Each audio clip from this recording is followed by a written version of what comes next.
গাজায় যুদ্ধবিরতি সত্ত্বেও মার্কিন প্রেসিডেন্ট ডোনাল্ড ট্রাম্প ইসরায়েলকে ২,০০০ পাউন্ডের শক্তিশালী বোমার চালান দিয়েছেন। এ বিষয়ে সংবাদ মাধ্যমকে নিশ্চিত করেছেন ট্রাম্প নিজেই। খবরটি আল জাজিরার সংবাদ সংস্থায় প্রকাশিত হয়েছে। প্রেসিডেন্ট ট্রাম্প এয়ারফোর্স ওয়ানে সাংবাদিকদের সঙ্গে কথা বলার সময় বলেছেন, তিনি ইসরায়েলকে ২,০০০ পাউন্ড ৯০০ কেজি বোমার উপর থেকে নিষেধাজ্ঞা তুলে নিতে সেনাবাহিনীকে নির্দেশ দিয়েছেন। ট্রাম্প জানান, আমরা এগুলো ছেড়ে দিয়েছি, ইসরায়েল সেগুলো পাবে। তারা এগুলোর জন্য অর্থ প্রদান করেছে এবং তারা দীর্ঘদিন ধরে এগুলোর জন্য অপেক্ষা করছে।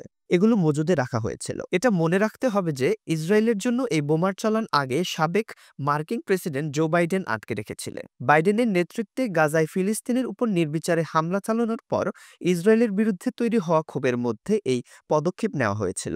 তবে ট্রাম্প এখন সেই নিষেধাজ্ঞা তুলে নিয়ে ইসরায়েলকে বোমার চালান দেওয়ার সিদ্ধান্ত নিয়েছে। উল্লেখযোগ্য যে ট্রাম্প ও বাইডেন উভয়ই ইসরায়েলের ঘোর সমর্থক।